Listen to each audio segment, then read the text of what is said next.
ባለሀብት ወርቁ አይተነው ገንዘቡን አንቀበልም ስለተባለው ጉዳይ ምን ምላሽ ሰጠ? ሰላም ጤና ይስጥልን ውድ የቻናሌ ተከታታዮች፣ ሚኪያስ ነኝ ከሚኪያስ ኢንፎ። ለዚህ ቁም ነገር አዘል ቻናል አዲስ ከሆናችሁ ሰብስክራይብ በማድረግ ቤተሰብ ይሁኑ። በዚሁ ቻናል በዋናነት የምተላለፉት ወቅታዊና ታማኝ እንዲሁም ሚዛናዊ መረጃዎች ስለሆኑ ሰብስክራይብ ስታደርጉ ደወል ምልክቷን ወይም ኖቲፊኬሽን ቤሏን ክፍት ያድርጉ። ያን ሲያደርጉ ወዲያውኑ የሚለቀቁት መረጃዎች ለእናንተ ይደርሳሉ። ይህንን ቪዲዮ ሲጨርሱ ላይክ፣ ሼርና ኮመንት በማድረግም ላልሰሙት እንዲዳረስ ያድርጉ። እስከ መጨረሻው እንድታደምጡኝ በትህትና ጠይቃለሁ። አግማስ በጎ ድርጅት ከቲክቶከር ታኩር ጋር በመሆን ወደ ደብረ ብርሃን ተፈናቃዮችን በመርዳት በሶሻል ሚዲያ ላይ ከፍተኛ እንቅስቃሴ ሲያደርግ ነበር። በዚሁ እንቅስቃሴም በከፍተኛ ሁኔታ ገንዘብ እየተሰባሰበ ባለበት ሰዓት ላይ አንድ ባለሀብት ሰርፕራይዝ አረገ፣ የድምጽ ቅጂ በማስቀመጥ በቲክቶከሮች አማካኝነት።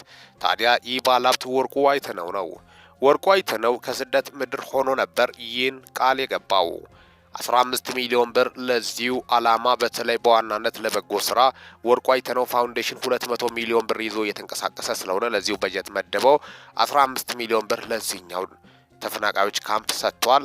5 ሚሊዮን ብር ደግሞ አንተ ታኩር ልዩ ነህ በማለት ለቲክቶከር ታኩር ቃል ገብቶለት ነበር። ይህ በርካቶች ዘንድ አድናቆትን ፈጥሮ በርካታ ቁጥር ያላቸው ኢትዮጵያኖች ከዳር እስከ ዳር ወርቁ አይተነው እባክን እግዚአብሔር እርዳ በማለትም በጣም በሚገርም ሁኔታ በጣም መልካም ነህ፣ በጣም በጎ ሰው ነህ፣ ደግ ነህ፣ ሩሩ ነህ፣ ቸር ነህ በማለትም የተለያዩ የባርኮትና የአድናቆት ቃል ሲገልጹለት ነበር።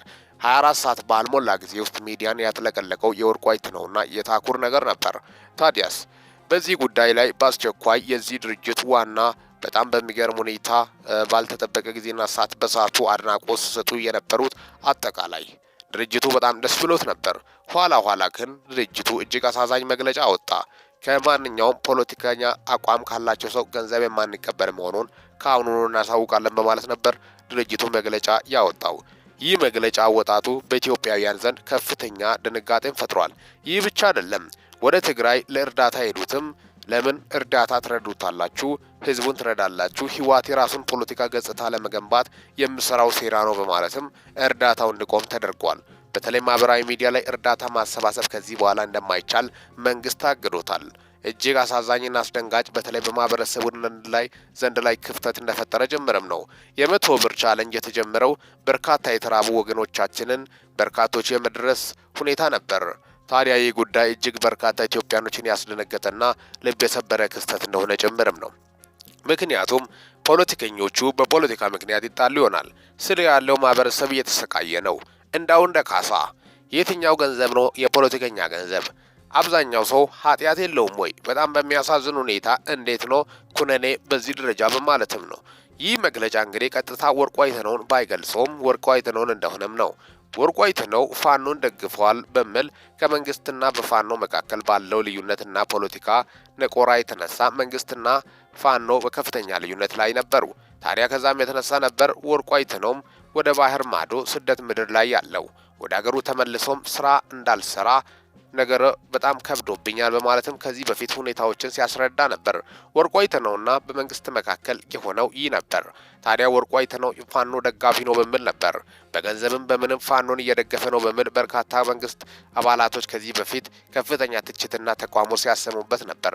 በገንዘብ እየረዳ ህዝቡ ላይ ያስታጠቅ ያለው እሱ ነው በማለትም ወርቁ አይተነው ላይ ትችት ብስነዝሩም ወርቁ አይተነው የህዝብን እንባ የህዝብን ጥያቄ ነው እንጂ የጠየቅነው ምንም ያጠፋነው ነገር የለም በሚል በፖለቲካ አቋም ከፍተኛ ሽኩቻና ነቆራ ውስጥ መግባታቸው ብታወቅም ነው። ታዲያ በዚህ ሁኔታ ላይ ወርቁ አይተነው ለምን ይረዳል በማለትም ነው መንግስት መግለጫ በእጅ አዙር ያወጣው በማለትም ነው በርካቶቹ የገለጹ ያሉት።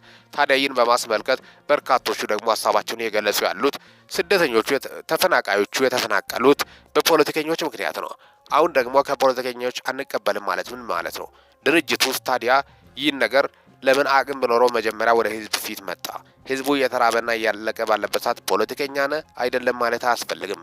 በዚህ ሰዓት ፖለቲከኛ ዶክተር አከመ አላከመ አንድ ሰው ታሞ ሆስፒታል ቢገባ ዶክተሩ ፖለቲከኛ ከሆነ ታክሞ አይድን ወይ ማለት ነው። በርካቶቹ ይህን ሀሳብ እየገለጹ እንደሚገኙ ጭምርም ነው። ጉዳዩን ከየት ወዴት ነው የምትወስዱት በማለትም ነው።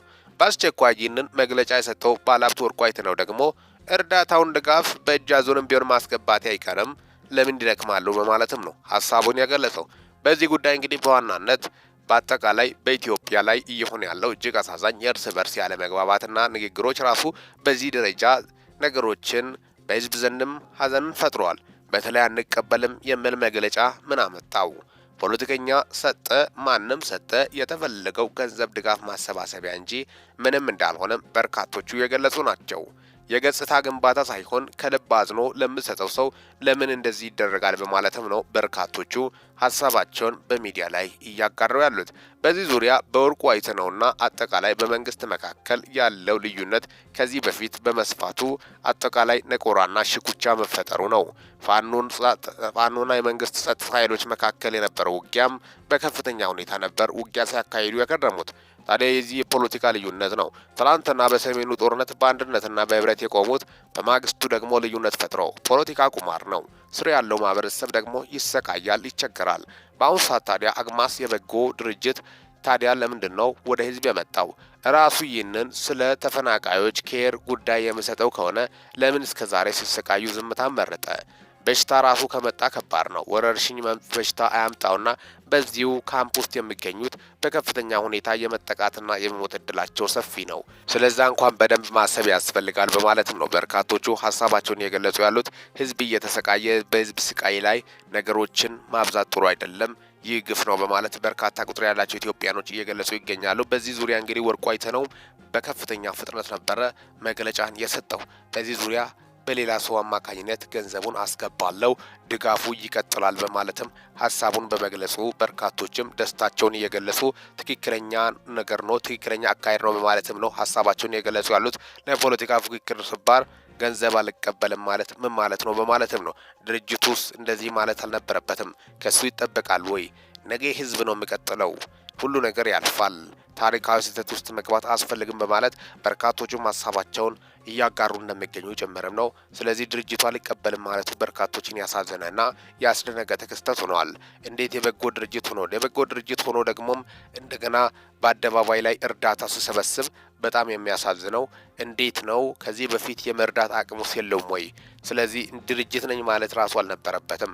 እንደ ህዝብ ነው መሰብሰብ ያለበት። ገንዘብ ደግሞ እየተሰባሰበ ነው። ስለዚህ ህዝቡ ተስማምቶ እንስጥ ካለ መብቱ ነው። ህዝቡም እስከተቀበለ ድረስ ገንዘቡን ድርጅቱ የመቀበል ግዴታ እንዳለበትም በርካቶቹ ሀሳባቸውን ቢገልጹ ወርቁ አይተነው ተውት እኔ በሌላ ሰው ስም አስገባለሁ በማለትም እጅግ አስገራሚ ምላሽ መስጠቱ በርካቶችን ያስደነቀ ክስተት ሆኗል። ምክንያቱም ዞሮ ህዝብን መርዳት ነው የተፈለገው በማለትም ነው ሀሳቡን የሚያጋራው። አጠቃላይ እንግዲህ ያን በማስመልከትም ነው ለእናንተ ይዤላቸው የመጣሁት።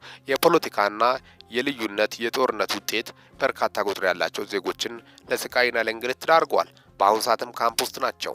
ምን የመሰለ ከንብረት ተፈናቅሎ በዛ የሚገኙት በርካታ ቁጥር ያላቸው አንዱ በአማራ ክልል ደብረ ብርሃን ውስጥ እንደሆነም እጅግ አሳዛኝና ልብ ሰባሪ ክስተቶች በዚሁ ካምፕ ላይ ሆነዋል። ታዳጊና ህጻናት በጣም ልብ የሚሰብሩት ናቸው። ያሉበት ሁኔታ እጅግ ያለበት ሁኔታ በማስመልከት አጠቃላይ ባለሀብቱ ወርቁ አይተነው ምን ምላሽ ሰጠ በሚለው ዙሪያ ነው።